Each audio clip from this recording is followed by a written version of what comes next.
পৰম প্ৰেমময় শ্ৰী শ্ৰী ঠাকুৰ অনুকূল চন্দ্ৰৰ শুভ ১৩৮তম আৱিৰ্ভাৱ বাৰ্ষিকী উপলক্ষে পৰম পূজ্যপাত শ্ৰী শ্ৰী আচাৰ্যদেৱৰ আশীৰ্বাদ আৰু পূজ্যপাত শ্ৰী শ্ৰী অবিন দাদাৰ ঐশী প্ৰেৰণাত হোজাই, নগাঁও, মৰিগাঁও, ডিমা হাছাও, পূব আৰু পশ্চিম কাৰ্বি আংলং জিলাৰ ব্যৱস্থাপনাত ধৃতিদিক্ষু মহা মহোৎসৱ ২৫ জানুৱাৰী ২০২৪ দেওবাৰে বিভিন্ন অনুষ্ঠানৰ মাজত উদযাপন কৰা হ'ব।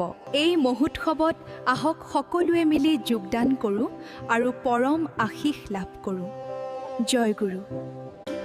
পৰম প্ৰেমময় শ্ৰী শ্ৰী ঠাকুৰ অনুকূল চন্দ্ৰৰ শুভ ১৩৮তম আৱিৰ্ভাৱ বাৰ্ষিকী উপলক্ষে পৰম পূজ্যপাত শ্ৰী শ্ৰী আচাৰ্যদেৱৰ আশীৰ্বাদ আৰু পূজ্যপাত শ্ৰী শ্ৰী অবিন দাদাৰ ঐশী প্ৰেৰণাত হোজাই, নগাঁও, মৰিগাঁও, ডিমা হাছাও, পূব আৰু পশ্চিম কাৰ্বি আংলং জিলাৰ ব্যৱস্থাপনাত ধৃতিদিক্ষু মহা মহোৎসৱ ২৫ জানুৱাৰী ২০২৪ দেওবাৰে বিভিন্ন অনুষ্ঠানৰ মাজত উদযাপন কৰা হ'ব।